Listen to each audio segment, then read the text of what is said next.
Olá, muito boa tarde, sejam muito bem-vindos à Câmara Municipal de São José do Rio Preto, a todos que estão conosco, presentes aqui no plenário do Legislativo e também a todos que nos acompanham via Zoom. Iniciamos a partir de agora o segundo Fórum E Agora Sou Mãe, realizado pela Escola do Legislativo de São José do Rio Preto. Nesta oportunidade, a gente vai ouvir especialistas sobre maternidade. Primeiramente, vamos ouvir a doutora Thaís Witt, que é médica especialista em reprodução humana e vai tratar sobre métodos de fertilização. Vamos ouvir também o doutor Fabrício de Freitas, médico ginecologista e obstetra, que vai falar sobre gestação e tipos de parto. Na sequência, recebemos também a fisioterapeuta pélvica e obstétrica Tamara Altivo, que vai falar sobre como se preparar para o momento do parto. E temos ainda a participação da psicóloga clínica materna e infantil, Roberta Grangel, que vai falar sobre o emocional da gestante durante todo esse processo. Gostaríamos de relembrar aqueles que nos acompanham via Zoom, que nos acompanham online, que vocês podem também enviar dúvidas, questionamentos e sugestões durante todas as explanações. Esse fórum vai ser transmitido posteriormente pela TV Câmara de São José do Rio Preto, canal 4, NET Claro, e 28.2 em sinal aberto e digital. Então, vamos começar o nosso bate-papo. Quero dizer também a todos os nossos convidados que estão aqui conosco, que é uma conversa informal, então, a qualquer momento, vocês podem enviar para a gente suas perguntas e tirarem as suas dúvidas. E eu peço também para que todos os participantes da mesa possam interagir e complementar as informações um dos outros, e assim a gente vai trazer informação e esclarecimento para os nossos convidados. Eu começo, então, com a doutora Thaís Witt, que está aqui à minha esquerda, médica especialista em reprodução humana. A gente vai falar sobre o sonho da maternidade. Doutora Thaís, muito boa tarde, seja bem-vinda à Câmara de Rio Preto. Boa tarde a todos, meu nome é Thaís, eu sou ginecologista obstetra, mas hoje eu estou só na área mesmo de reprodução humana e infertilidade, auxiliando aí os casais que tentam o sonho da maternidade, né? Bom, antes de começar a falar um pouquinho sobre a parte mais específica, que são as maneiras de tratamentos, o meu consultório ele é muito baseado numa montanha-russa de emoções. Então, geralmente, os casais que nos procuram são casais já bem fragilizados, porque essa época de tentar engravidar não é uma época fácil, né? Envolve todo o nosso redor de amigos e familiares que torcem por nós, mas, ao mesmo tempo, é uma pressão muito grande que esse casal sofre nesse período. E nosso objetivo é sempre transformar isso em algo mais leve, para que eles possam ter força aí para continuar o tratamento, que muitas vezes não é um tratamento rápido e fácil, mas precisa ser da melhor forma possível, baseando naquilo que eles desejam, né? A reprodução humana, nem sempre ela segue uma escadinha, que é começar do mais simplesinho, que é programar uma relação em casa, na hora certa, e subindo o degrauzinho até eu chegar numa fertilização in vitro, né? E a infertilidade também não é algo pontual. O meu problema é esse. Não, é um conjunto de fatores, né? Então, quando nós avaliamos o casal, eu preciso saber da idade desse casal, se tem algum fator que está dificultando uma gravidez natural, o tempo que esse casal está tentando engravidar e o desgaste que esse casal já está sofrendo, né? Então, todo esse conjunto de avaliação é importante para decidir o melhor caminho. Claro que isso tem que ser feito em conjunto com o médico, mas a gente tem que respeitar também a decisão. Tem paciente que está preparado para ir para algo mais avançado, mas muitas vezes eu tenho que me preparar para isso. Então, eu tenho que sempre respeitar o que está vindo de informação do outro lado, né? Quando eu avalio um casal, eu tenho que alinhar as expectativas com a realidade. Eu acho que isso falta um pouquinho de informação por via confiável, né? Hoje é um bombardeio de informações aí que a gente tem por rede social, pesquisas de Google, né? E isso acaba nos atrapalhando um pouquinho no consultório, porque não tem um caso igual ao outro. Cada caso é um caso, né? E nós temos que desmistificar tudo isso, começar lá na estaca zero, para alinhar a expectativa com a realidade. Por quê? Quando o casal chega, geralmente a expectativa em chances de tratamento é muito alta.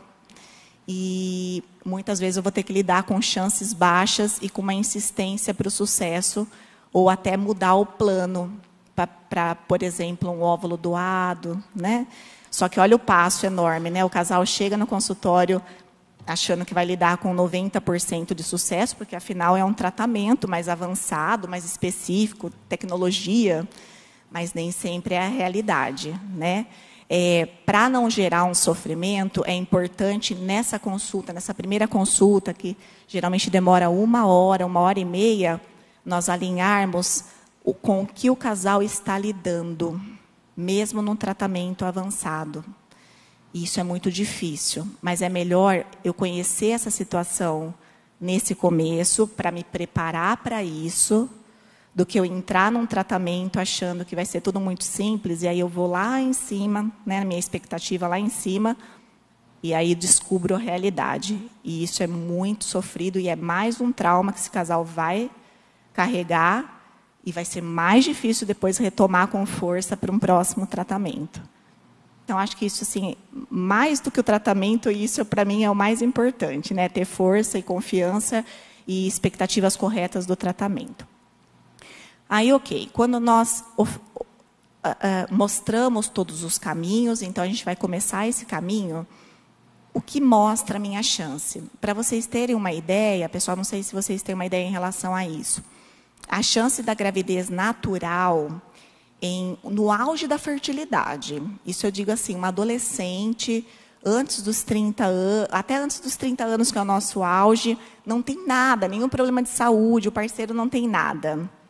Aí eu pergunto, qual que é a chance de sucesso? Qual você acha que é a chance de sucesso? Né? Todo mundo fala, acho que é 90%, 60%. Na verdade, o auge da fertilidade, tendo relação no período fértil, minha chance é de 25% no máximo. De ter relação no dia que eu estou ovulando, no auge da fertilidade, não tendo nenhum problema, 25%. Aí você me pergunta, nossa, doutora, mas todo mundo está grávida na minha frente, só eu que não estou. Só tem grávida, todo mundo engravida. Quem não quer engravidar, engravida. Até a minha tia de 45 anos engravidou espontâneo, né? E aí você tem que mostrar que quando nós tentamos engravidar, eu só vou enxergar quem está grávida. É igual, acho que, eu quero um carro preto, só vai passar carro preto na nossa frente, né? Então, eu olho só para isso, mas, na verdade, quem está tentando engravidar não vai falar para vocês. Não vai abrir isso. É muito difícil alguém que abre, que está tendo uma dificuldade para engravidar, e no seu redor está olhando as pessoas ficarem grávidas. Porque emocionalmente é difícil abrir, tem muito preconceito em cima de tratamentos, e não conseguir engravidar ainda tem isso na sociedade. E esse julgamento de que você tem que obedecer o namoro, o casamento, aí você tem que ter um filho é muito pouco, que vai ser muito mimado, então tem o segundo filho, e se você tiver o terceiro, aí você é doida, né? Não é isso que a gente sempre vê? Então, o casal se isola, mas a infertilidade é algo muito, muito frequente, só que não é aberto. E aí que a paciente se sente sozinha, porque ela fala, nossa, só eu que não engravido, né? Começa a inchar chazinho de fralda, chá de o aniversário de 1 ano das amigas, e ela está tentando engravidar. Então, no auge da fertilidade, nós lidamos com isso. O que eu preciso ver? Eu preciso me basear nisso para eu ter força para prosseguir um tratamento. Então, às vezes, eu estou lidando com 40% no tratamento, mas está bom, gente. É muito mais do que eu conseguiria num natural perfeito, né? Então, é esse apoio que nós temos que dar para as pacientes. E abrir outras possibilidades também. Então, muitas mulheres chegam realmente com uma idade mais avançada, sem reserva ovariana, e a natureza, infelizmente ou infelizmente, é superior à medicina. Então, a medicina avançou muito em tecnologia, em tratamentos, mas ainda a natureza ela é mais poderosa com a gente, né? Então, a idade é o fator relevante aí para nós direcionarmos chances de sucesso em qualquer tipo de tratamento. A partir dos 38 anos, realmente, a qualidade dos óvulos começa a cair.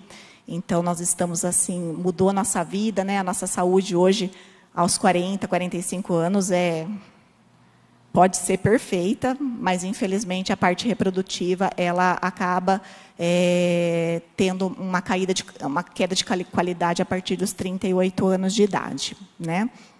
Aos 40 anos, realmente é uma fase mais crítica, é sempre possível, mas a gente lida geralmente com uma chance do natural, aos 40 anos, de 5% a 10% de sucesso no período fértil. E isso é desconhecido muitas vezes, né? Aí, mais falando agora de tratamentos, né? Especificando mais tratamentos. Nós temos na reprodução, desde o mais simplesinho, que é um coito programado, que pode ser feito em casa. Isso também não pode gerar no casal uma queda da constância do relacionamento, porque o casal se desgasta absurdamente com essas programações de coito. É algo muito mecânico, é algo programado numa coisa que realmente é para ser um prazer do casal e não uma obrigação. Então, o casal se vê naquela situação de agendar o dia da relação sexual, e isso no começo até é divertido, mas acaba sendo muito angustiante e pesado. Então, também sempre tem um prazo que nós deixamos esse casal direcionados para esse coito programado, porque isso realmente desgasta. Às vezes, já chega cansado do coito programado, né? Então, tem que tornar esse momento também mais leve para o casal. Então, o coito programado simplesmente é programar a relação no período fértil. O que nós fazemos é ensinar esse período fértil, ver se está tudo bem com o período fértil, excluindo outras causas de infertilidade, né? Se eu for subir o degrauzinho, eu já vou para uma inseminação. O coito também pode ser feito no consultório. Então, faz ultrassom e direciona o casal no momento correto. A próxima escadinha é a inseminação intrauterina. A inseminação, ela é um facilitador do natural. Não tem tanta diferença, mas ela é um facilitador. O que é isso? Eu ajudo os espermatozoides chegarem até o óvulo. Então, eu programo essa ovulação e coloco os espermatozoides dentro do útero. Nisso, eles encontram o óvulo nas trompas e volta como um embriãozinho dentro do útero. Chances de natural e inseminação são próximas. Tem alguns casais que realmente se beneficiam com a inseminação, casos específicos, tá? E a escadinha lá do topinho é a fertilização in vitro, que aí realmente eu não preciso do sistema reprodutivo funcionando perfeitamente, como as trompas funcionando, por exemplo, que a endometriose é uma das principais causas aí de infertilidade feminina. Então, eu não preciso, e ela atrapalha muito o funcionamento das trompas. Então, na fertilização, eu não preciso das trompas e eu tento aumentar minhas chances porque eu pego mais óvulos em uma vez só. Então, a inseminação e o coito, eu não posso abusar muito do ovário. Eu preciso ovular pouquinho, porque imagina, se eu hiperovulo essa mulher e jogo os espermatozoides, é difícil acontecer uma gravidez de quadrigêmeos, mas, a partir desse momento, eu não tenho mais controle, né? Na fertilização, não. Eu quero o máximo possível de uma vez só, porque o meu controle é dentro do laboratório, tá? Então, eu vou estimular esse ovário, pegar os seus óvulos no laboratório, vou coletar o espermatozoide, unir com esses óvulos e formar o embriãozinho. E aí, o útero é preparado para receber esse embrião. Como eu falei para vocês, não necessariamente a gente precisa subir esse degrauzinho. Tem casais que chegam e o tratamento é a fertilização in vitro. Então, eu tenho uma endometriose, um fator masculino grave, eu já tenho que pular lá para cima. Por isso que eu falo, tem que ter cuidado com esse cansaço em coisas que, às vezes, não resolvem, sendo que é uma coisa que eu posso pular uma etapa, melhorar a questão de relógio biológico e já partir para algo mais avançado. Mas, igual eu falo, cada caso é um caso. Então, o que aconteceu ali não é o que pode acontecer com você. Por isso que precisa saber de tudo antes de entrar para um tratamento. Mesmo que seja do mais simples até o mais complexo. Eu me preocupo muito com depois a Rô vai falar, né? Mais a questão da Rô, mas é a parte emocional do casal que me preocupa mais. Quando o casal está mais leve, parece que realmente tudo flui de uma maneira mais positiva, né? Então, isso é importante também, como médica, a gente dar um incentivo para essa questão. Doutora Thaís, deixa eu aproveitar alguns ganchos na sua fala. O primeiro deles a respeito da quantidade de informações que circulam hoje, né? Pouco se fala, de fato, nas rodas sociais, mas na internet a gente tem uma série de informações que são divulgadas, profissionais que se dizem especialistas, pessoas que passaram por tratamentos e dizem ter uma fórmula mágica. O quanto isso pode interferir negativamente no sentido de prejudicar um diagnóstico preciso, né, de interferir nessa questão também do emocional. Como é que a gente seleciona essas informações? Sim. Os pacientes, infelizmente, não tem como filtrar as informações de rede social. Não tem como. Hoje é um bombardeio mesmo. Muitas são informações aleatórias e não sei qual é o objetivo dessas informações aleatórias, até vendas também. Então, a reprodução humana é também uma indústria da reprodução humana, né? Então, tem muita venda. O que acaba acontecendo? Os casais acabam postergando ajuda especializada, porque ficam nessas formulinhas milagrosas. Então, eu já vi até vendas de cursos de fertilidade. Então, assim, como engravidar aos 42 anos espontaneamente, rápido. Isso não existe. Isso não existe. Então, assim, no desespero, na angústia de ficar grávida, os casais acabam comprando situações, e às vezes até caras, por uma falsa venda, uma venda de um sonho, entendeu? Isso aqui não é uma venda, não pode ser uma venda. Não existe fórmula milagrosa para ninguém, nem para o melhor caso. Então, não existe a vitamina milagrosa, o suco milagroso, a fruta milagrosa, e nem a dica milagrosa. Isso não tem, tá? Então, está tentando engravidar, está tendo uma dificuldade, você precisa de um caminho. Olha, o caso é esse, o seu caminho pode ser esse ou esse. Esse caminho você pode ficar, vamos ficar mais ou menos esse tempo. Se não der certo, você tem esse plano aqui. Então, eu vejo muito assim, casais tentando engravidar há 10 anos, sempre com as sugestões desses pequenos milagrinhos, né? Ah, ela fez isso, faz isso também. Aí se passa mais 6 meses, 1 ano. E o casal lá tentando. Então, veja, gente, infertilidade com 10 anos de tentativa, sem nenhuma ajuda, sem nenhum caminho, direcionamento, por conta desse bombardeio, e hoje, muito importante, em rede social. Isso, infelizmente, está acontecendo com muita força. E quando a gente fala de procurar um especialista em fertilidade ou especialista em reprodução humana, tem toda, né, uma mística em torno desse nome, muitas vezes preconceito. Antigamente, quando falava-se em fertilização in vitro, falava em bebê de proveta, em bebês artificiais. Isso. Né? Ainda hoje há muito desse preconceito.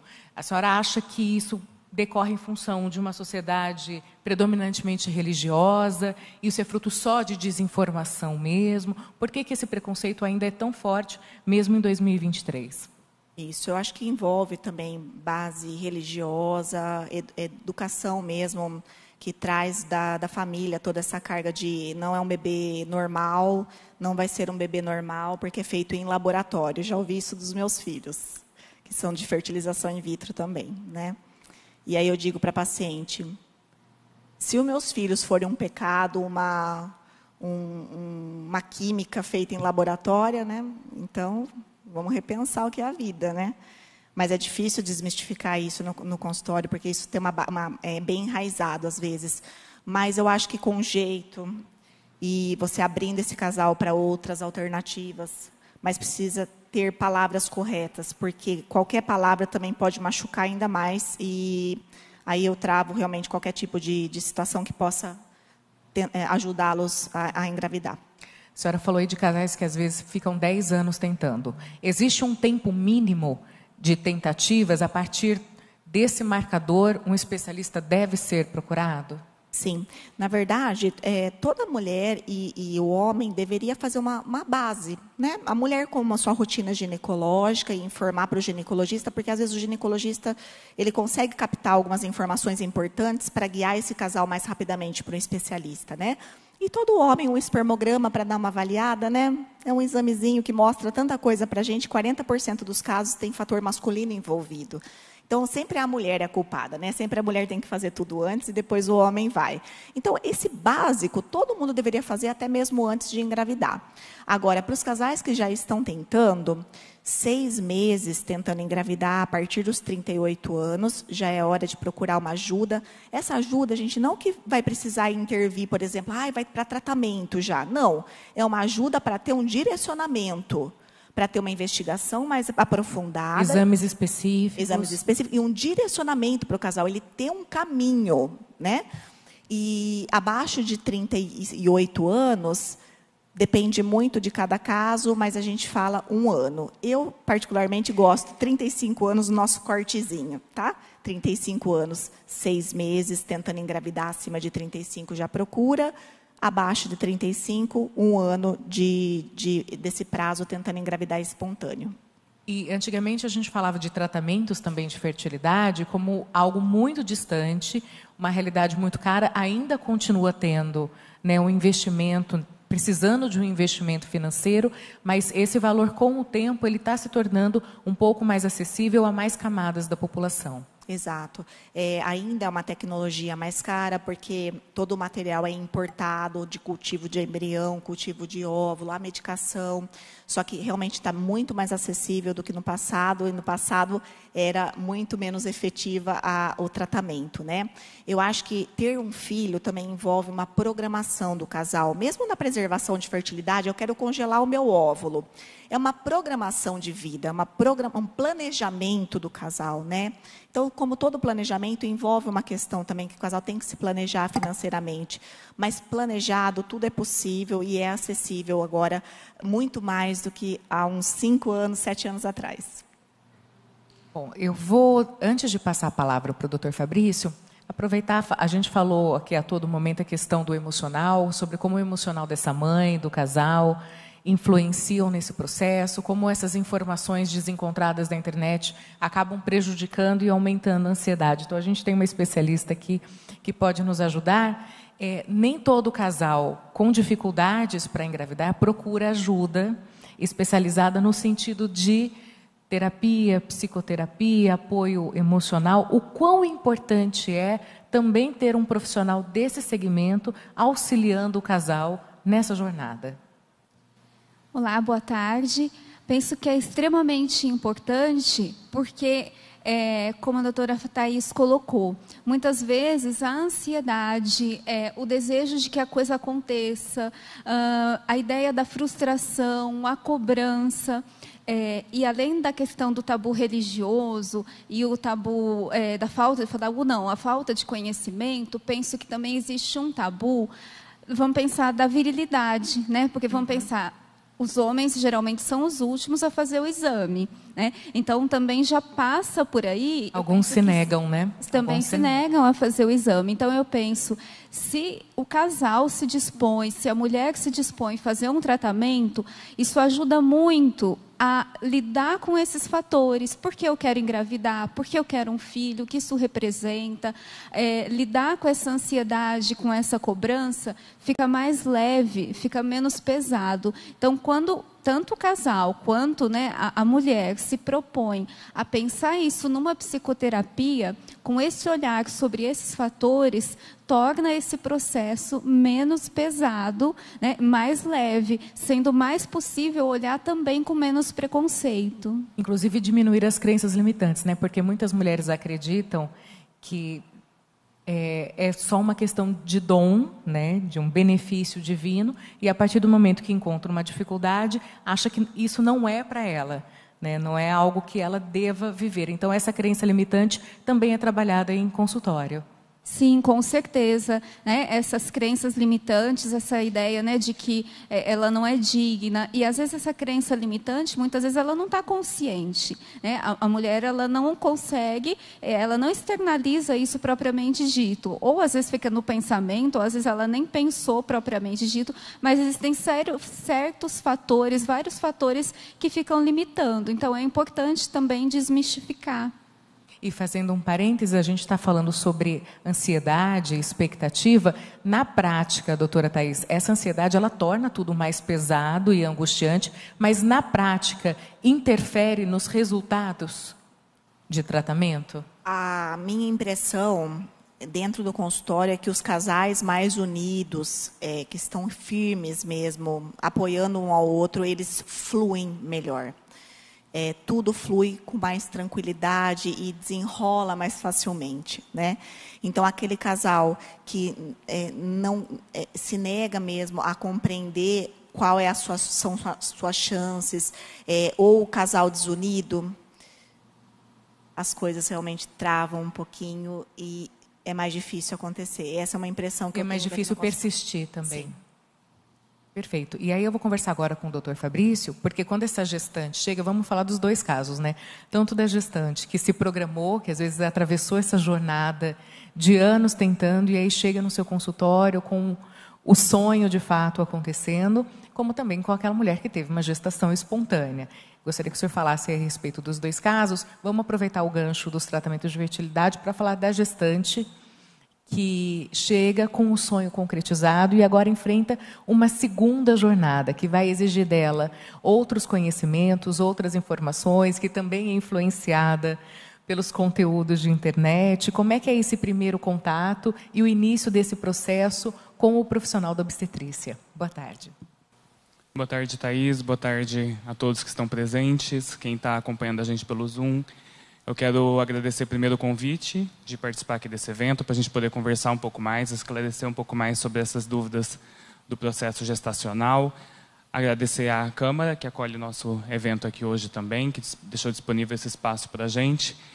E, para quem não me conhece, meu nome é Fabrício, eu também sou ginecologista e obstetra, como a doutora Thaís, mas hoje o meu foco é mesmo acompanhamento de pré-natal, acompanhamento da mulher que está passando por esse processo de gestação e o acompanhamento do parto, com enfoque principalmente em quem está esperando e deseja ter seu parto normal.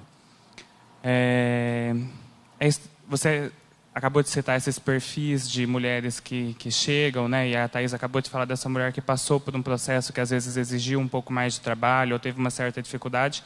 A gente recebe essas pacientes que teve uma gravidez espontânea, desejada, as mulheres que tiveram uma gravidez muito desejada e que tiveram que receber uma ajuda profissional para conseguir chegar nesse objetivo. E também recebemos mulheres que se pegaram desprevenidas com um diagnóstico de uma gravidez no susto, né, que não estavam esperando uma gestação e acabam se descobrindo grávidas. Então, nós recebemos vários níveis de emoções diferentes nessas primeiras consultas de pré-natal. E, assim como a Thaís disse também, o pré-natal ele é uma montanha-russa também, é muito permeado de emoção, tem muito viés emocional do casal, da estrutura familiar, e porque a gestação ela é um bom tempo, né? Esse período gestacional também são uma média de 40 semanas. A gente divide esse processo da gestação aí em mais ou menos 3 meses, 3 meses, 3 meses. São 3 blocos de aproximadamente 3 meses. E a cada trimestre, novas ansiedades surgem, novos medos, novas inseguranças. Então, a gente tem que estar ali ao lado dessa mulher todo esse tempo para lhe dar informação e segurança a cada período que ela vem passando, né? E a gravidez como um todo, eu acho que já é um período que são muitos desafios, são muitos mitos que permeiam o processo gestacional, e assim que se descobre uma gravidez, já essa nova grávida, essa mulher que acabou esse diagnóstico, ela já começa a receber um monte de informações, nem necessariamente ela precisa ir procurar, né, essa informação na internet, já são vários palpites, você conta para a pessoa que você está grávida, a sua amiga já quer te contar uma história, ou já quer falar, não, isso você pode, isso você não pode, a sua mãe, a sua avó, então já é muito difícil você conseguir ter uma sanidade mental assim no processo gestacional por conta dos palpites que você vai ouvir. Então, uma das formas de se preparar para que esse momento seja mais prazeroso, uma experiência mais positiva, já é conseguir filtrar um pouco dessas informações que vão chegar para você, né, que geralmente geram muita ansiedade. Bom, o senhor trouxe uma apresentação para a gente, não é isso? Apresentação de PowerPoint? Na verdade, essa apresentação a Tamara vai passar depois. É a Tamara, não é sua. Só para eu entender melhor. Então, vamos falar a respeito do pré-natal, a gente mencionou agora há pouco a questão das crenças limitantes, elas começam no período de tentativa, mas eu tenho certeza que quando essa gestante chega para o pré-natal, ela também carrega consigo um monte de crenças mesmo, no sentido, será que eu consigo? Será que eu posso? Será que eu dou conta? A gente sabe que há toda uma indústria também em torno da gestação e do parto, sobre o que como regras, né, de como a mulher deve se comportar e o que ela deve aceitar. Como lidar com essas questões todas e quais são as primeiras orientações no início do pré-natal? Depois a gente vai falar dos tipos de parto. Eu agradeci a presença de todo mundo aqui, mas eu quero agradecer em especial a presença da Juliana ali, que está aqui com a gente acompanhando. Ela vai conversar também com a gente já. Vai conversar conosco. Obrigado, Ju, por ter vindo. E é assim, o começo do pré-natal, eu acho que ele vem muito, principalmente para a mulher que passou por essa dificuldade, né, de que teve que procurar uma profissional como a Thaís, ele vem com essa continuidade dessa ansiedade se vai correr tudo bem nesse primeiro trimestre, nesses primeiros meses de gestação. Então, são muitos medos do que ela pode ou não fazer. Como não errar. O que ela precisa fazer, como não errar, o que ela precisa fazer para não dar errado, ou o que ela tem que fazer para dar certo. E, na grande maioria das vezes, apesar de você ter a ajuda do profissional, isso não está totalmente no nosso controle, né? Então, entender que nem tudo durante a gestação e também nesse começo de gravidez não está no nosso controle, já é, eu acho que uma primeira coisa para você deixar isso passar mais tranquilamente. Então, vence os medos, né, do que você pode consumir, do que você pode comer, se você pode continuar praticando a atividade física que você fazia, ou se por um acaso não faz nada, se agora tem que começar. Se pode continuar tendo relação sexual, né, nesses primeiros 3 meses, o medo de um sangramento a qualquer momento, ou aquela mulher que já teve uma perda gestacional, essa insegurança de novo desse primeiro trimestre, e passar cada semana é uma vitória, né? Então, o que você tem que saber é que não tem muito a se fazer, a não ser seguir os exames de pré-natal. Você vai marcar o seu pré-natal, porque ele é muito importante para dar uma segurança e garantir a saúde sua e dessa gestação, mas é vivendo cada semana após semana. Não precisa ter, na grande maioria das vezes, a mulher tendo bons hábitos de vida, né, numa gestação de risco habitual, tendo bons hábitos de vida, continuar praticando a atividade física que já tem costume. Ela pode até, por uma vontade dela de dar uma maneirada, assim, de falar, não, eu vou diminuir porque eu me sinto mais segura, pode até fazer isso, mas é importante manter a atividade física no começo da gravidez. A relação sexual também não é algo proibido, você pode continuar tendo relação sexual se está tudo bem. Vai procurar ainda mais ter hábitos alimentares mais saudáveis, né? Aí depende da orientação ali do seu médico, vai evitar algumas coisas, vai evitar os alimentos crus, depende dos exames que você fez também. Mas no começo da sua gestação, é esse medo de um possível abortamento ou de uma perda gestacional que eu acho que permeia a maioria das grávidas e das mulheres também, né? E quando a gente fala de parto, aí vem a questão sobre o parto natural, parto cesárea. Hoje se fala muito em parto humanizado, fala-se até mesmo em cesárea humanizada, né? O que diferencia um do outro? Quais são as indicações clínicas para um ou para outro? Quem não pode ter parto normal? Quem deve ter? Vamos falar um pouco a respeito disso. Eu acho que a gravidez é um projeto de vida, o seu filho talvez seja um dos seus maiores projetos, né, de vida mesmo. Então, exige um planejamento também. E na gravidez também tem que ter esse planejamento.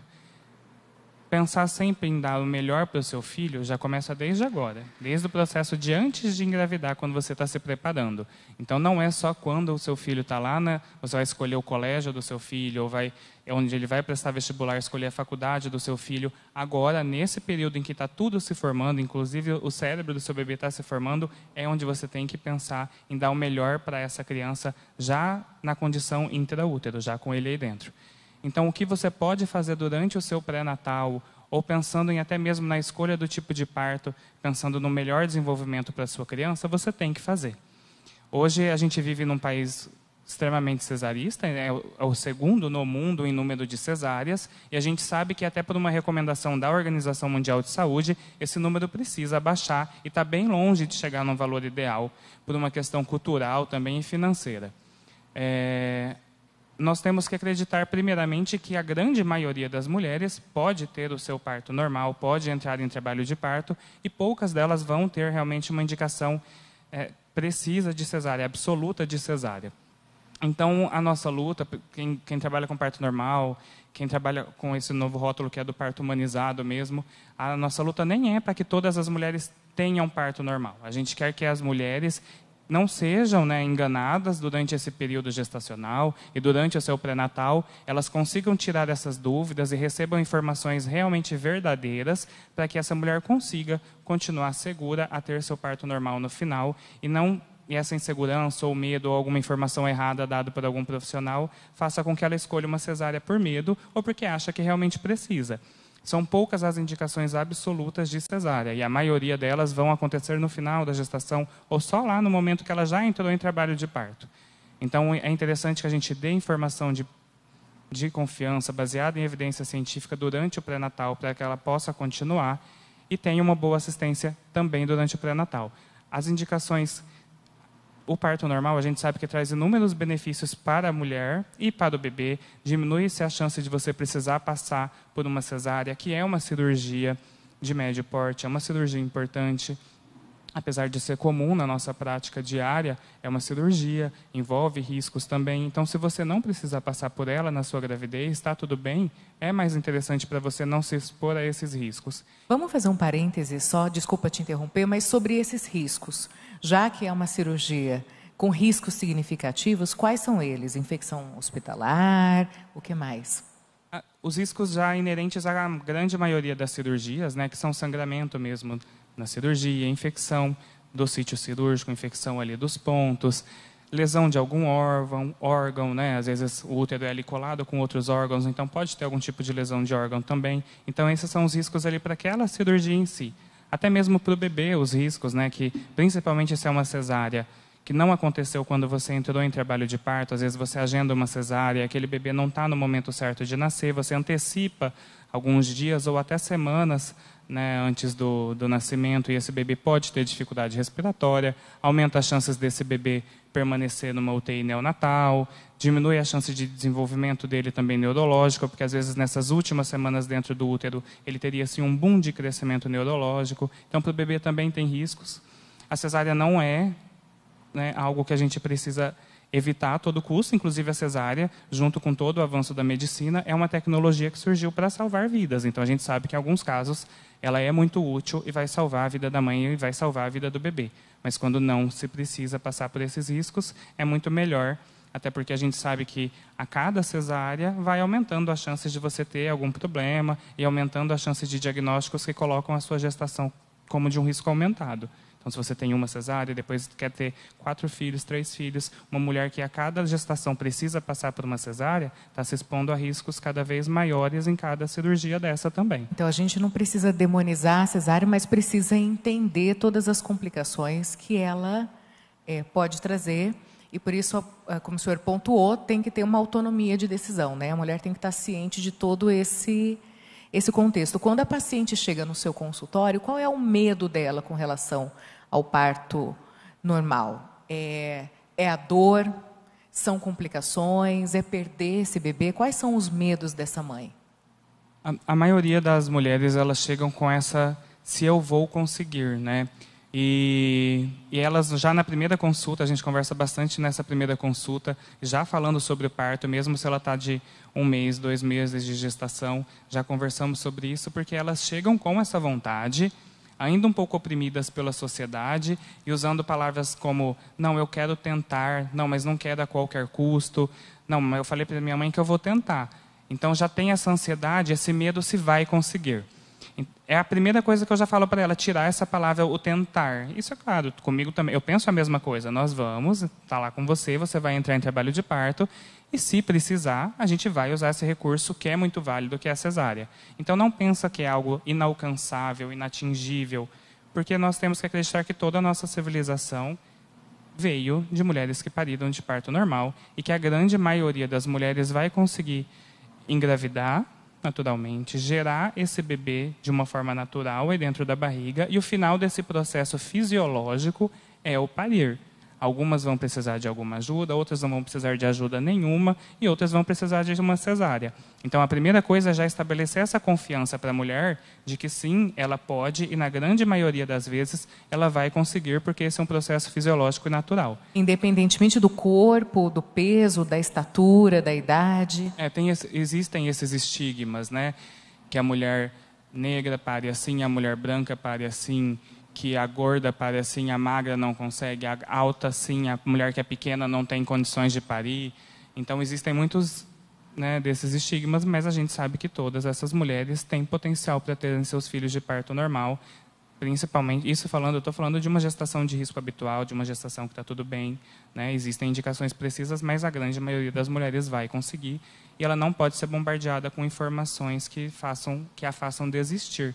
Eu falo isso sempre até, Thaís, que quando começa foi feita uma pesquisa, já tem até algum tempo, que escolheram algumas mulheres e conversaram com elas assim que descobriram a gravidez e perguntaram para essas mulheres, antes de serem bombardeadas por informações durante as 40 semanas de gestação, se elas desejavam parto normal ou parto cesárea, e a porcentagem de mulheres que preferiam ter parto normal é muito maior do que a porcentagem de mulheres que já de cara pensam numa cesárea. E depois essas mulheres, no final da gestação, foram interrogadas de novo e elas tinham mudado de opinião. Então, o importante é fazer com que essa mulher que quer não desista por um motivo não real. É essa que é a nossa luta.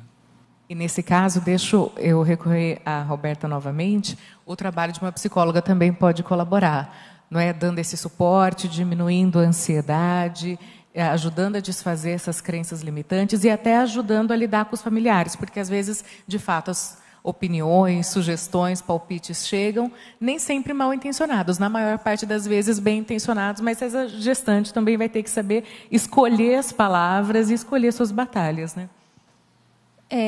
Quero agradecer a oportunidade de estar aqui.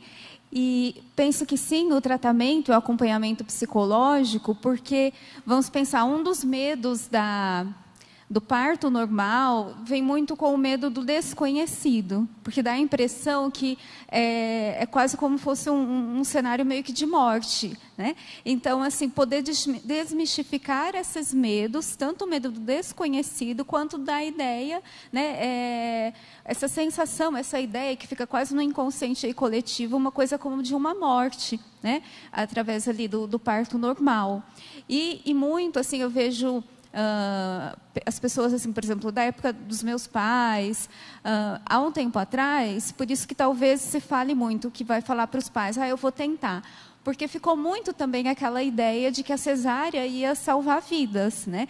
Então, fica muito aquela sensação de que, para que vai tentar um parto normal, sendo que, né, assim, você tem um recurso que é muito importante, então quase que generalizou, quase que você vai correr um risco desnecessário tentando o parto normal. Então, é importante lidar sempre assim com o princípio da realidade, né, assim, quais são os riscos, e também tentar se fortalecer emocionalmente para bancar as escolhas, e também um processo que é muito importante é o autoconhecimento, para poder lidar com os palpites, com as escolhas.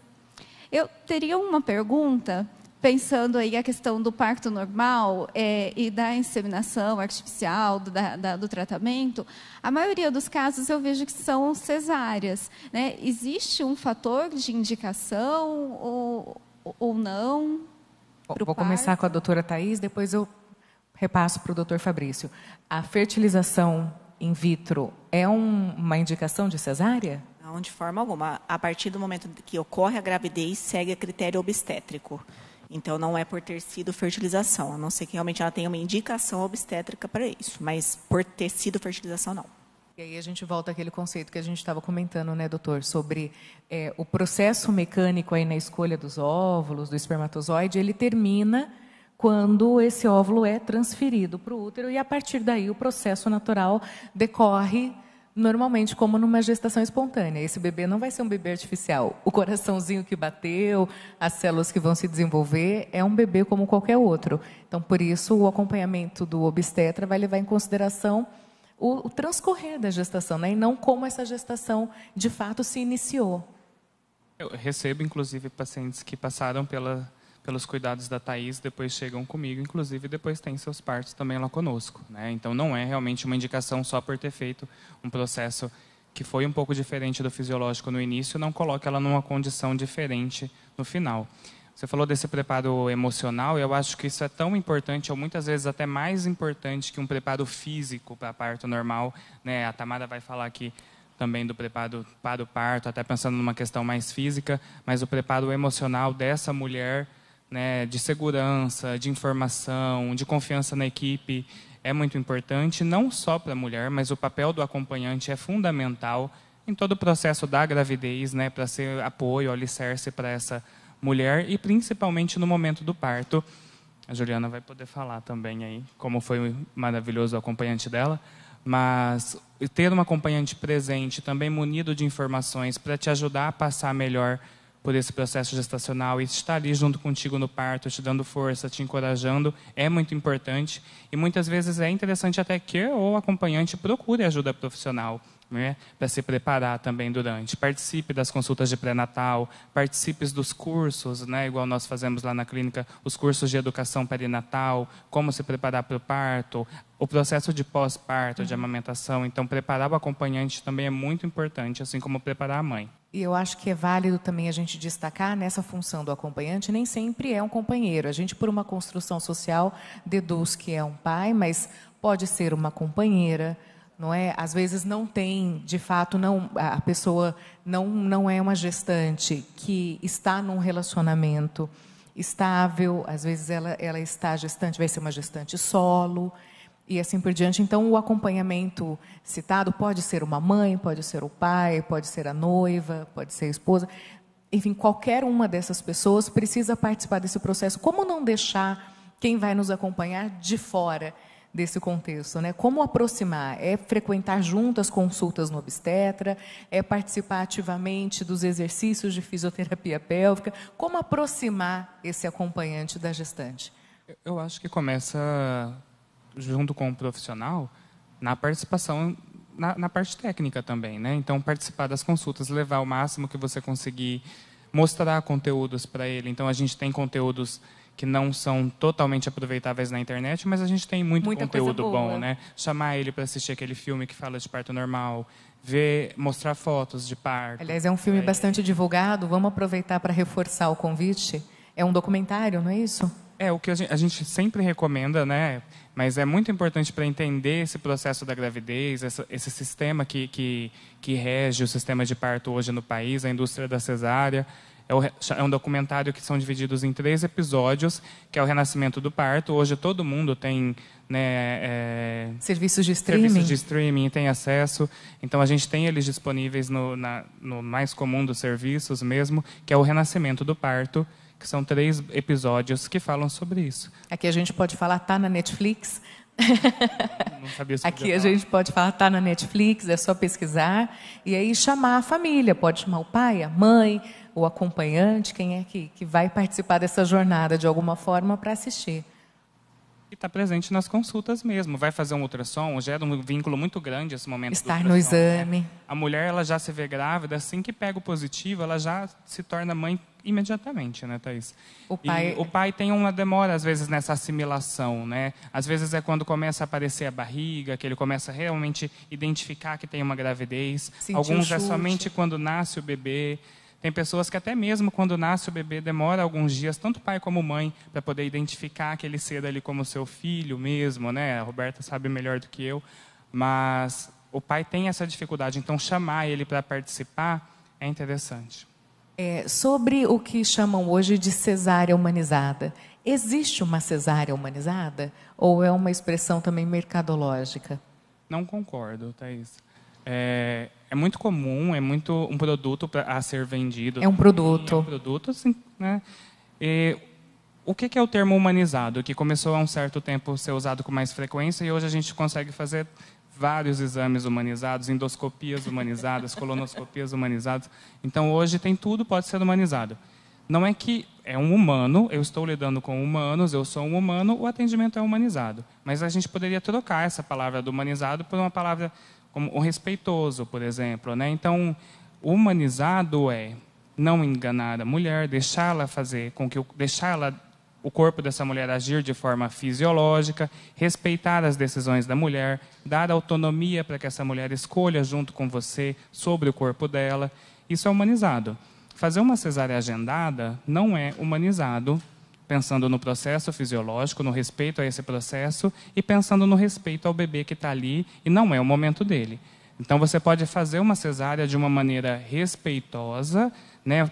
Mudar algumas coisas ali naquele ambiente para que esse bebê nasça de uma maneira menos agressiva, menos abrupta, né? Então, você desliga o ar-condicionado, é o básico, você diminui as luzes para esse bebê não se assustar, não fazer barulho na sala, não ficar tendo conversa paralela. Então, mesmo as pacientes que às vezes me procuram e por algum motivo vão ter uma indicação de cesárea na gravidez, a gente vai precisar fazer uma cesárea, a gente tenta fazer essa mulher se sentir acolhida nesse momento e faça com que essa experiência seja positiva e respeitosa. Mas vender esse termo de cesárea humanizada é um jeito mais de atrair pacientes, né, com esse produto. É melhor do que uma cesárea que não acontece de forma respeitosa, com certeza. Mas é um produto a ser vendido, não concordo com esse termo, não.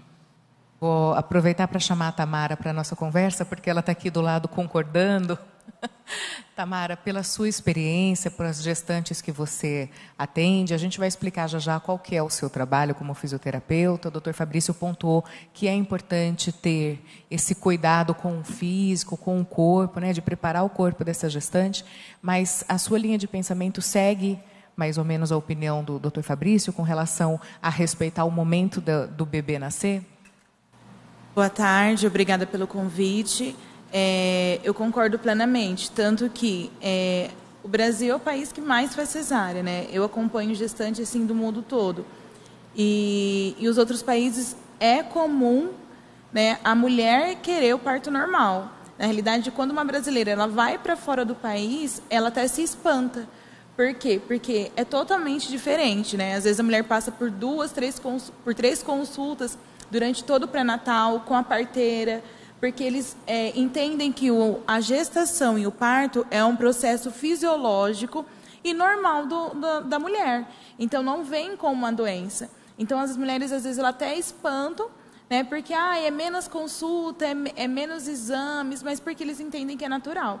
Né? E a cesárea, que a gente fala, cesárea humanizada, mas é o único termo no país, o único país que utiliza esse termo é no Brasil. É aqui no Brasil. Porque, na realidade, não existe a humanização do nascimento, na realidade, em todos os países eles entendem que o parto é humanizado. Né? Me corrija se eu estiver errada. E aí, então, todos os países já se entendem que a mulher, o processo fisiológico da finalização da gestação é o parto normal, mas se precisar de alguma intervenção, né, vai se utilizar intervenções, e a última intervenção é a cesárea. Né? E todas as cesáreas são feitas da mesma forma, de uma forma respeitosa. Claro que tem algumas exceções e tudo, né? Bom, eu quero aproveitar, fazer um parênteses aqui, a gente vai ouvir também o depoimento da paciente, o Dr. Fabrício, que está com a gente, contar como é que foi a jornada dela. A Tamara vai explicar como é que funciona o trabalho de fisioterapia pélvica, de preparação do corpo, mas a doutora Thais Witt tem compromissos profissionais que ela já havia assumido. Antes de me despedir, a senhora gostaria de complementar com alguma informação ou convidar as pessoas que estão nos ouvindo agora a, de fato, repensarem as suas crenças, e se estão tentando algum tempo sem sucesso, procurar um profissional especializado, esquecer um pouco do preconceito, né, que gira em torno da questão da reprodução humana, da reprodução assistida, né, como a gente diz hoje. Quero deixar as palavras finais para a senhora. Bom, o objetivo é não sofrer com situações que não te levam a nenhum caminho.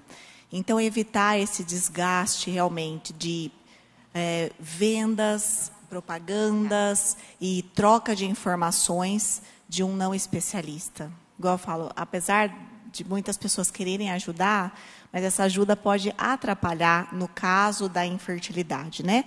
Então, sempre o apoio do profissional é guiá-los.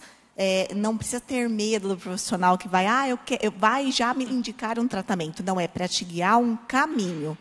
Então, é muito importante para melhorar o seu tempo biológico e chegar mais perto do objetivo. Todo o tempo é precioso. Não é? E se de fato precisar de algum tratamento, seja ele hormonal, também há um certo preconceito com relação à utilização de hormônios, né? Se for um tratamento hormonal, se for uma intervenção por meio de inseminação ou de fertilização, se o tratamento é recomendado, é o caminho. É o caminho, é o bom caminho, tá? Mas mais uma vez cai nas situações de informações erradas. Esse medo vem de informações em excesso de lugares errados. Então, eu acho que é voltar de novo lá para o princípio e retomar todos os benefícios de cada caso específico. E se, de repente, tem o acompanhamento de um ginecologista, conversar com esse ginecologista, né, e consultar a possibilidade de ir para um especialista com exames específicos. Há um profissional hoje em dia que é atualizado e capacitado para pequenos, porque quando a gente pensa em médico, é como pensar também no oftalmologista, que é especialista na córnea. Então, quando a gente tem o acompanhamento de um ginecologista, por que não se consultar com um especialista em infertilidade que vai investigar causas mais profundas, não é, detalhes mais específicos? Isso também é importante. Melhorar o tempo e reduzir o desgaste. Perfeito. Doutora Thaís, obrigada pela participação aqui no nosso evento. Obrigada pela disponibilidade. Obrigada a todos. Deixa eu aproveitar, então, voltar a palavra para a Tamara. Tamara, como que é a preparação desse corpo? O doutor Fabrício já pontuou que toda mulher tem o potencial de gerar a vida por meio do parto normal. A partir desse potencial, como é que funciona o seu trabalho facilitando esse caminho? Primeiro, a gente faz uma avaliação para verificar como está esse corpo, né? Porque a gente sabe que a mulher já em si já vem com alterações pré-gestacional. Antes da gestação, todos nós temos algumas alterações, né? E aí, durante a gestação, a gente tem outras alterações. Então, a gente avalia, verifica o que precisa ser trabalhado, se é mais a mobilidade pélvica, mais a respiração. Então, a gente tem alguns pontos que precisa ser necessário trabalhado. Então, mobilidade pélvica, respiração, alongamentos, fortalecimento, a parte da resistência também. Então, dentro disso, eu avalio, verifico o que é necessário. Além disso, eu sempre gosto de trabalhar com a educação pré-natal.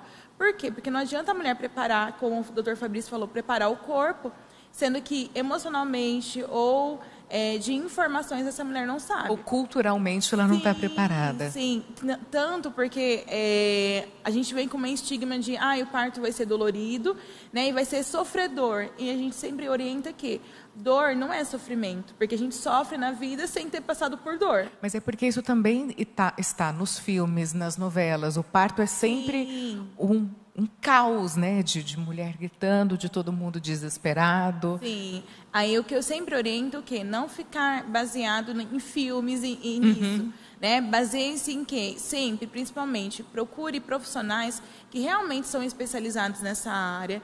Então, procure um médico que realmente é especializado no parto normal. Procure assistir filmes, documentários que realmente retratam a verdadeira realidade, né? Não a fictícia.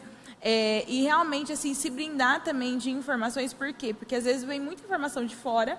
Então, siga a página, siga, né, as redes sociais, mas de quem realmente trabalha com isso.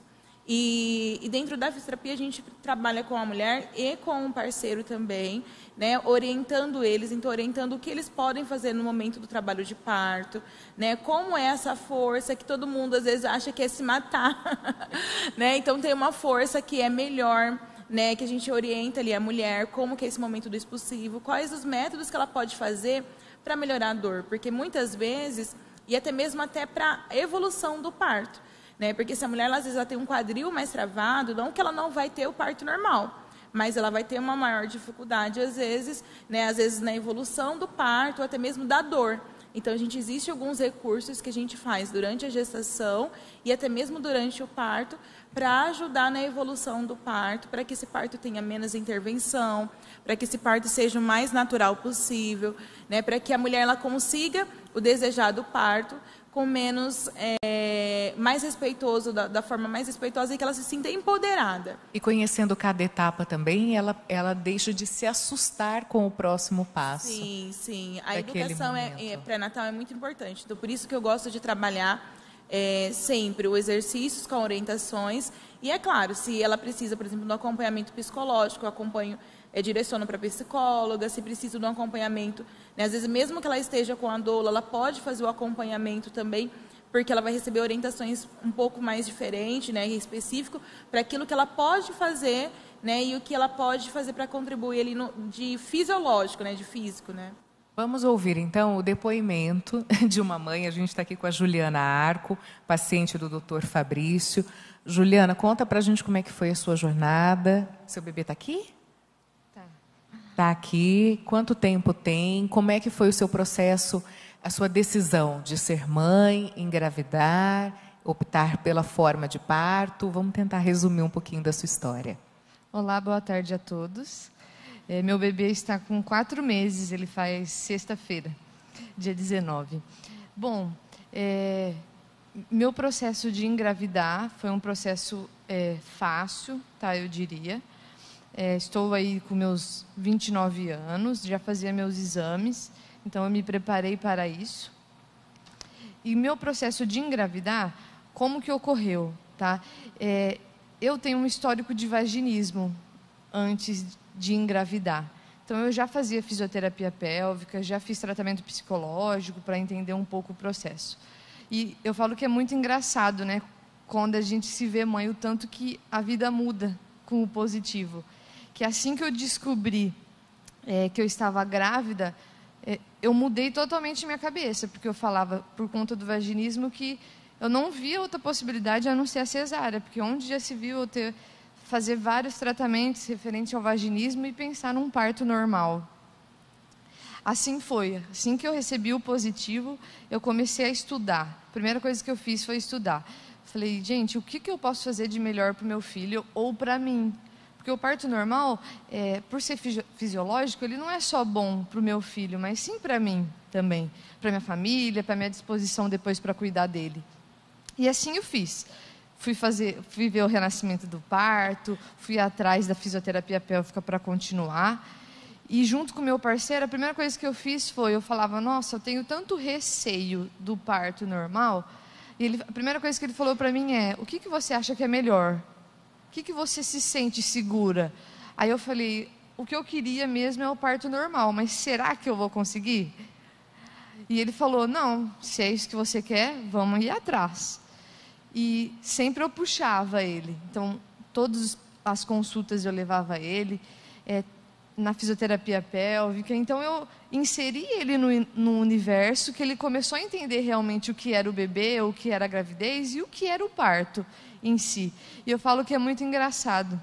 O Dr. Fabrício até pontuou isso, mas no meu parto, a parte que eu mais me senti encorajada foi junto com o meu esposo, porque eu falo que a gente tem algumas oscilações dentro do parto, que se não fosse ele me voltar para o centro, que a gente tinha combinado antes, eu talvez não conseguiria realmente esse sonho que foi ter o parto normal.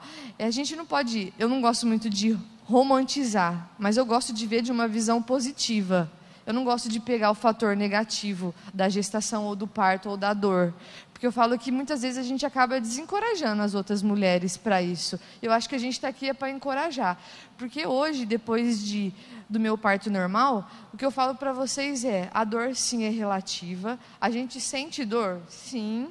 Só que o meu empoderamento após o meu parto é totalmente diferente. Eu sou uma outra mulher. Isso também me fez uma nova mãe que quis aprender mais e entender que eu sou capaz, não só do parto, mas sim de cuidar do meu filho da melhor forma possível.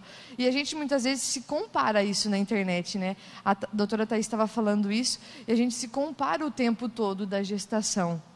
Mas muitas das vezes eu me voltava para o centro e falava, o que eu, Juliana, consigo pegar dessa informação e o que cabe para mim. muitas das vezes, na nossa parte mais frágil, confesso que às vezes a gente caía. Quando eu caía, a primeira coisa que eu mandava é: doutor Fabrício, o que você acha? Você acha que isso é possível? Você acha que isso está certo? E a primeira coisa que ele falava, ele me voltava para o centro e falava: fica tranquila, está tudo bem, vai dar tudo certo. Releva essa informação. Isso, releva a informação, a gente tem uma carga muito grande de informações.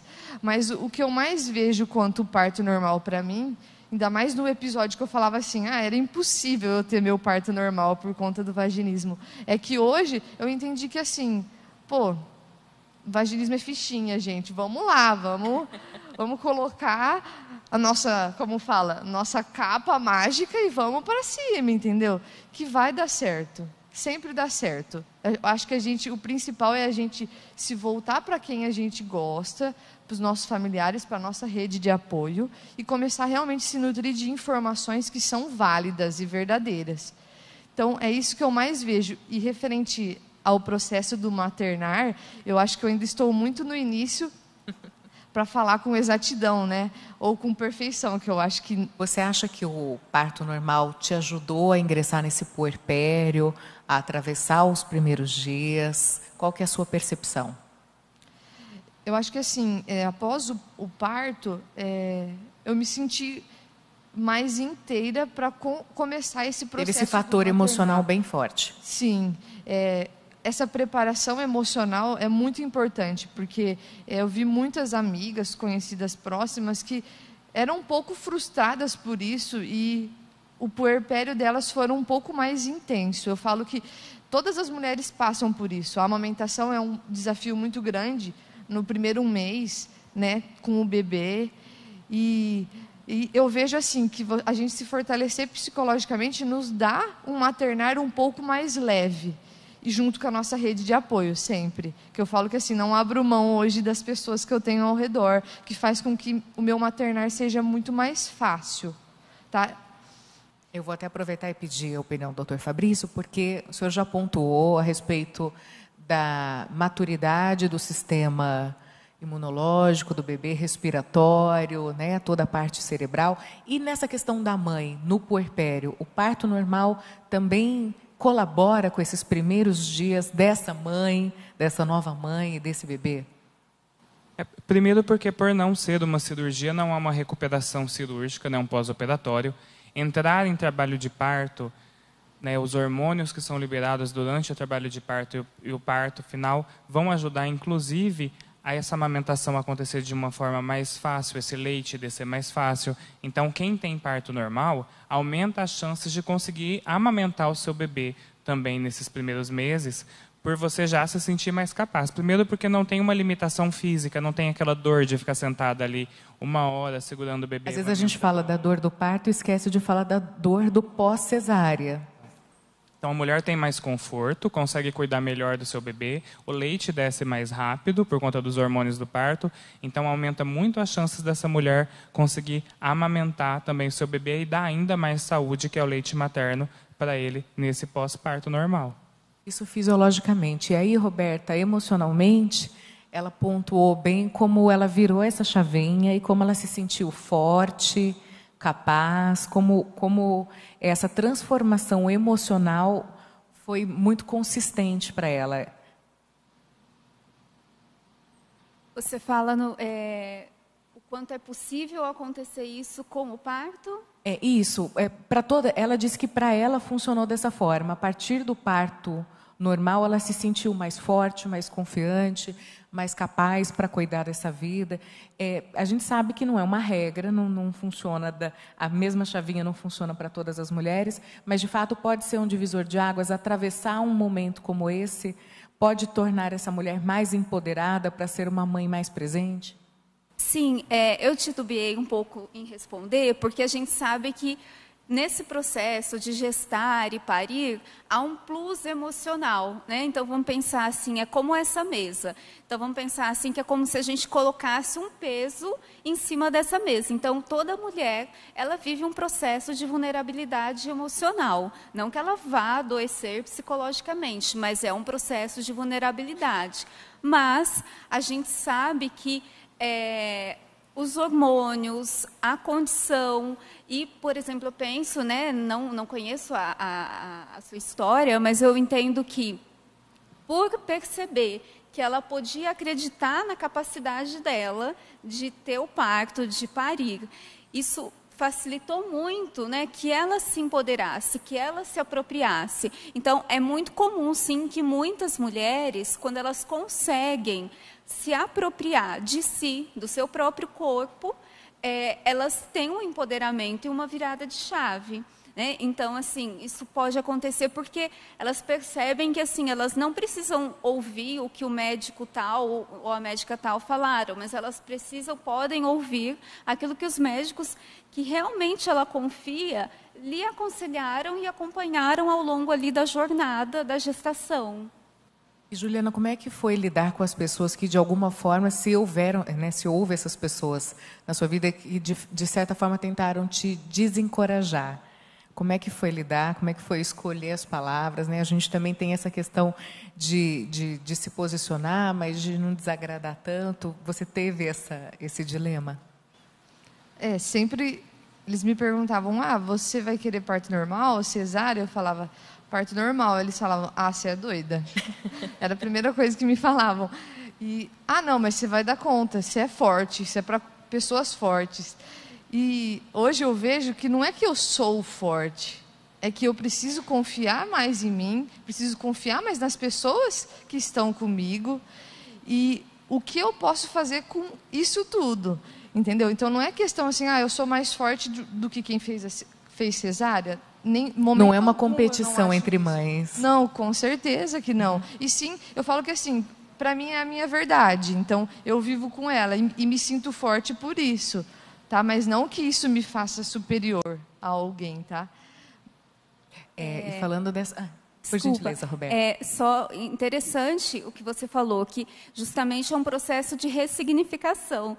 Né? Você falar assim, não, eu olhei para isso, eu olhei para esse impasse, né? para esse o que poderia ser um obstáculo, né? E eu pensei, como eu posso olhar para isso de forma diferente? Esse é uma grande chave, uma grande dica que a gente precisa usar para poder ressignificar a nossa história e olhar para ela de uma outra forma. E poder lidar aí, assumir que você pode ter um parto normal, que você pode escolher, ter as suas escolhas. Né? Isso é um grande divisor de águas, a gente conseguir se apropriar da nossa escolha.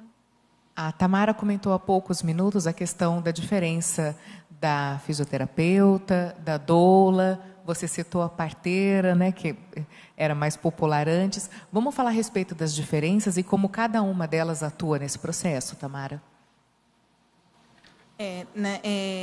Existe a equipe de parto, né, e a equipe que acompanha a mulher durante a gestação. Então, o médico ele vai ali avaliar e estar presente na mulher no pré-natal, tanto para verificar a saúde da mulher, né, como o acompanhamento no parto, que ele é o principal responsável ali pelo parto. Né? A parteira ou enfermeira obstetra, ela pode também realizar um parto, mas um parto de baixo risco, né? O parto normal de baixo risco, ela também pode realizar. A doula, ela vai dar todo o suporte emocional. Então, a doula ela vai estar ali junto com a mulher presente, né, ajudando nesse empoderamento da mulher, com as informações, realmente ali ser o ombro que a mulher às vezes precisa e não tem. Né, acalmar a mulher, informar, né, estar com os métodos de alívio de dor, né, para aliviar a mulher, né, nesse processo. Aí a psicóloga ela vai estar ali acompanhando toda a parte emocional e mental dessa mulher, né, dando também informações e técnicas ali para a mulher estar se preparando para isso.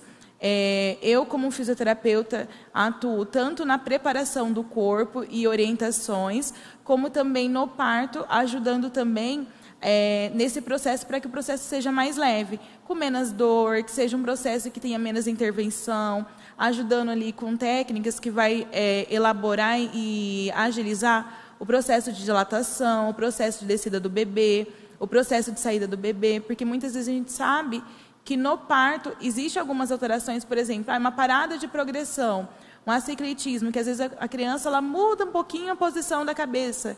Né? Então, existem algumas técnicas que a gente utiliza para que favoreça o parto. né, para que favoreça nesse momento. E também no pós-parto, na recuperação dessa mulher também, né? E acho que o nutricionista também atua muito nisso, na preparação para o parto, né? Porque a mulher ela tem que se alimentar bem, ter uma alimentação saudável. Então, o nutricionista entra muito nisso. Eu acho que que eu me lembro de profissionais são mais esses, assim, né? O acompanhamento transdisciplinar como um todo é muito importante, né? O médico não pode ficar só como detentor do conhecimento e da condução desse pré-natal, né? Tem várias esferas ali para serem moldadas, então um acompanhamento transdisciplinar é muito importante. Mas alguns médicos ainda resistem, né, doutor Fabrício? A gente falou aqui sobre o Brasil ser o segundo país com o maior número de cesáreas no mundo, e o acompanhamento, por exemplo, de uma doula durante o trabalho de parto, até poucos anos atrás, aqui na nossa cidade, ainda era um debate, ainda era uma discussão, foi uma luta das doulas estar presente, né, ter autorização para estar no hospital, ainda é uma questão para muitos profissionais. A Tamara também quer falar sobre esse assunto? Na realidade, até o fisioterapeuta, né? Fisioterapeuta também. O fisioterapeuta encontra barreiras para entrar no parto, né, para entrar no hospital. Então, assim, né, a associação, porque o fisioterapeuta ele tem que ser especialista ou especializado, ele tem que ter feito uma pós-graduação, ter uma formação para isso. Então, a fisioterapia pélvica, a preparação para o parto, né, não pode ser com qualquer profissional, tem que ser da mesma forma que a gente capacitação faz. específica. Isso, uma capacitação específica. E aí, para entrar na atuação do parto, a mesma coisa. No entanto, ainda não existe lei, né, que regulamenta isso. Regulamente isso. Pelo CREFITO pode, pela Associação da Saúde da Mulher também pode, né, e eles estão tendo essa movimentação agora para estabelecer uma lei mesmo.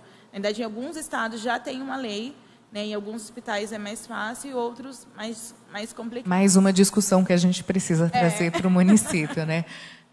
Thais, a doula, você citou a doula, esse processo de alguns médicos evitarem esse contato ou quererem controlar tudo, né? Por que isso acontece? Então, é um receio, eu acho, de que a informação boa ou de verdade possa chegar para essas pacientes e haja algum questionamento durante a condução desse pré-natal, durante uma indicação falsa de cesárea, né? Eu acho que há-se um receio dessa mulher que é a profissional, a doula, pode se atrapalhar as escolhas que esse médico venha a fazer para a paciente.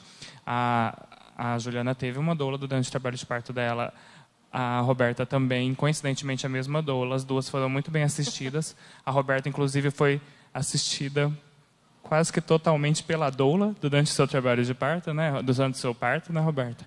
Então, elas são assim provas de quanto a doula é importante durante esse processo de preparação, de educação perinatal, de acompanhamento no parto, inclusive no seu pós-parto também. É uma outra profissional ali que vai estar nesse cenário do parto e vai ser alicerce, segurança, e aumenta muito as chances dessa mulher conseguir seu parto normal, inclusive sem intervenções, quando ela está acompanhada de uma doula. E aproveitando, até a doula e o obstetra podem auxiliar, né? Muitos auxiliam a fazer o plano de parto, que é um documento que muitas mulheres não têm acesso, ainda não têm conhecimento, onde várias escolhas já são pré-definidas, né? Antes, durante e depois, né? Até com relação aos cuidados que esse bebê vai ter logo que ele nasce.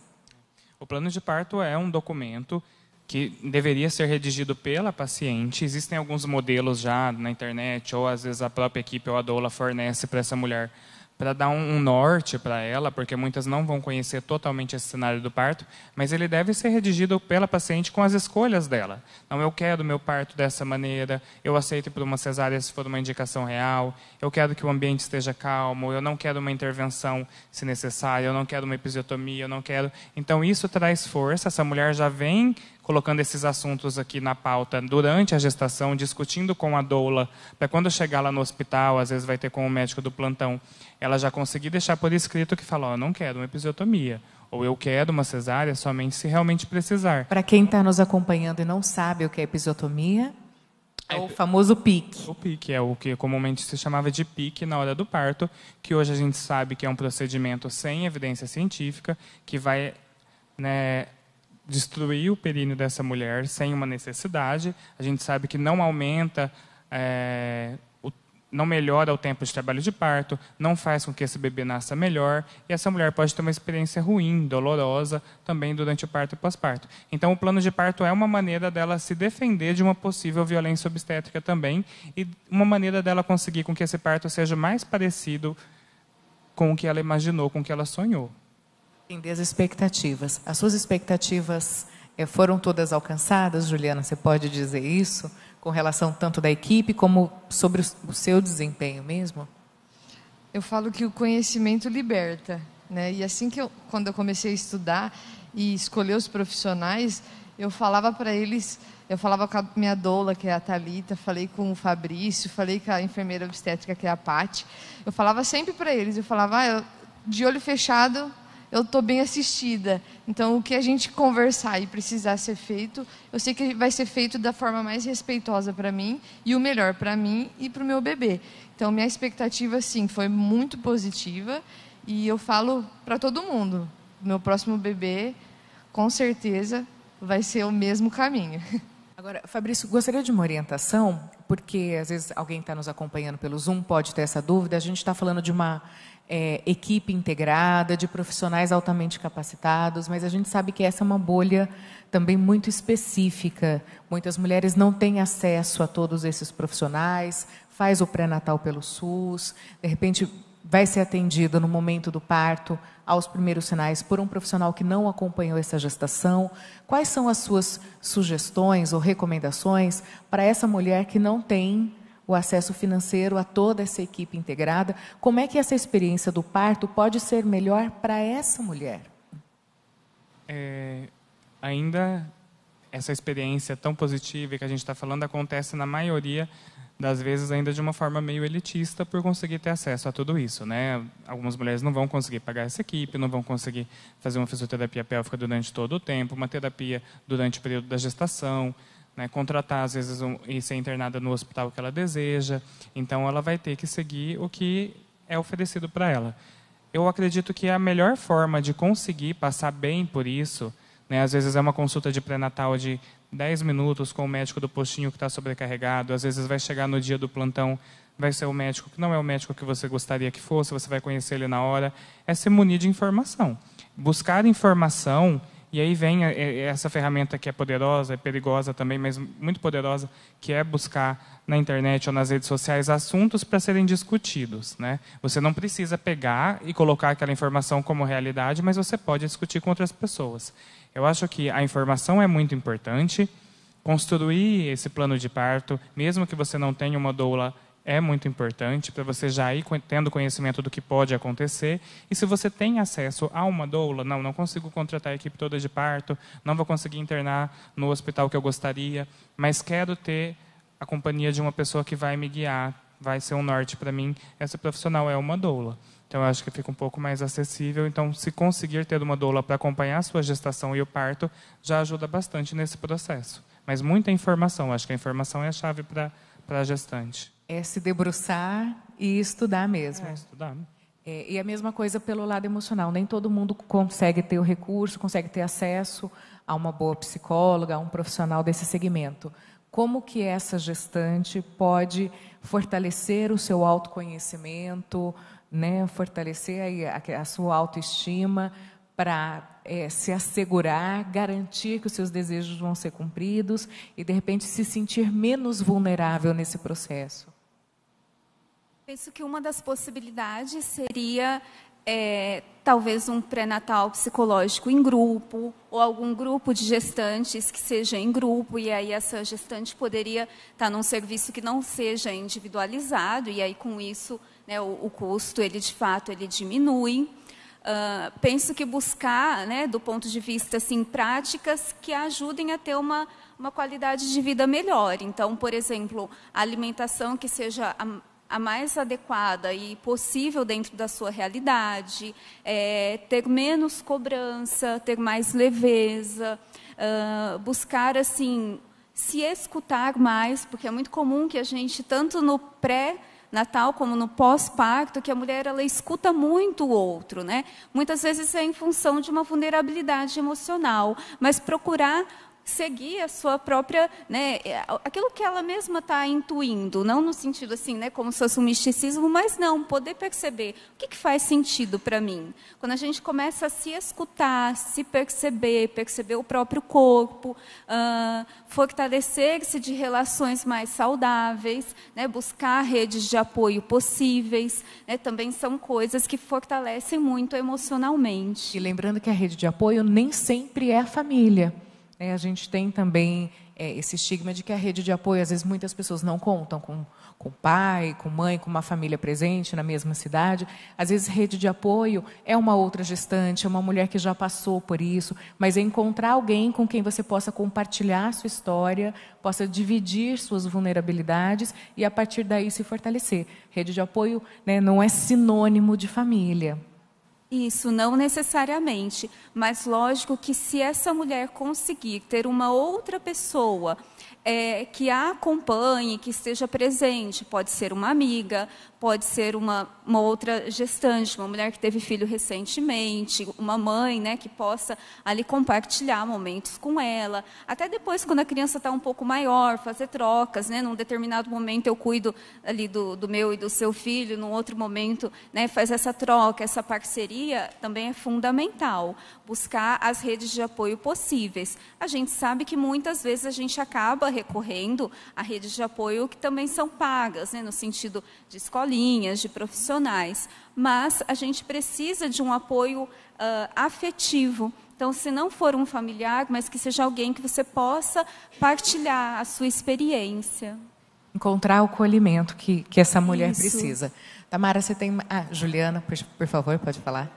Isso que ela falou, eu acho muito importante, porque nessa parte nesses primeiros meses, né, do maternar, a gente conheci muitas grávidas, né, que pariram no mesmo mês do que meu, e a gente se seguiu pela internet e começou uma realmente a ajudar a outra. A gente conversava sobre como estava sendo, porque na maioria das vezes a gente acha que só a gente está vivendo naquilo, né? A gente está fechado dentro de casa. Quando você compartilha, é que você descobre que não está passando por isso sozinha. Justamente, aí você pega dicas do que como ela está acertando, ou você realmente Como ela está errando. Isso, você vê a experiência e você fala, nossa, tá tudo normal, calma, respira, que tá tudo certo. Reforçando que sem competição mesmo, né? É no compartilhamento. Com certeza. Tamara, mais alguma informação que você queira acrescentar?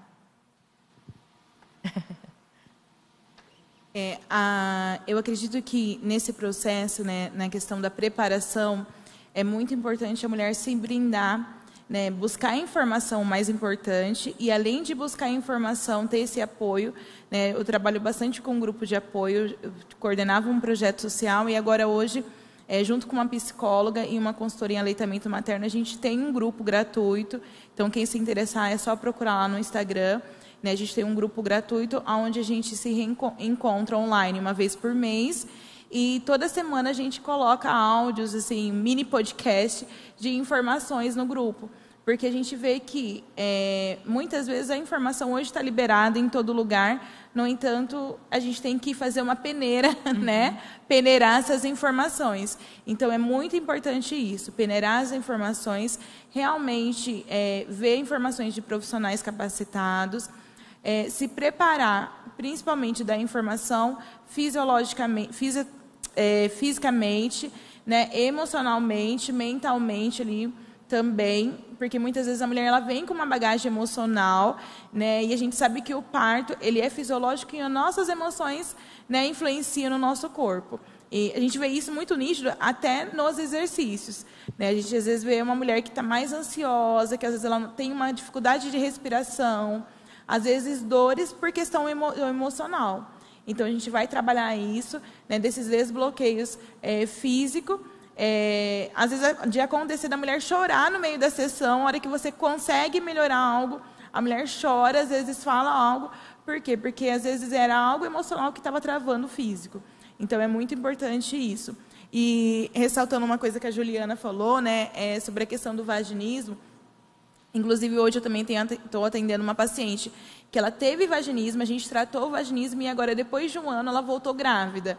Então, assim, é realmente importante a mulher entender e saber que existe tratamento, né? E que, independente se ela tem uma disfunção, isso não vai impedir dela ter o parto normal, né? Então, a gente está numa sociedade que às vezes mistifica, né, que as mulheres não são capazes. E o nosso corpo ele é o fisiológico, né? O parto normal é o fisiológico da mulher. Então, às vezes, é necessário ela acreditar nela, buscar informação, buscar uma equipe.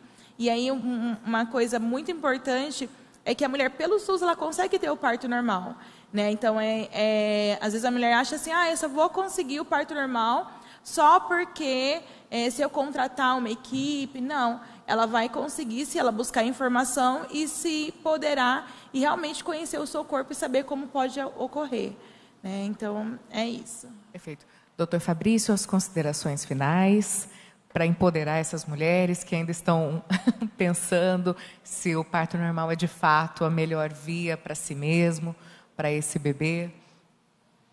Eu acredito, Thaís, que assim, a gente faz essa conversa aqui, tem vários tabus envolvendo esse assunto, e a gente faz na intenção de sempre ajudar, mas eu acho que deveria ser uma coisa até que não existisse, né? Um curso para te motivar a ter parto normal, um curso para te dar orientações sobre empoderamento para o parto normal, porque é para ser fisiológico. Então, eu acho que a primeira coisa que a gente tem que acreditar é nesse processo natural, porque a gente fala assim, informação, estuda, ou procura profissional, preparo físico, preparo mental, equipe. Parece, nossa, é difícil mesmo, né? Mas não, é para você acreditar que é natural o seu parto e acreditar que isso é o que é para acontecer.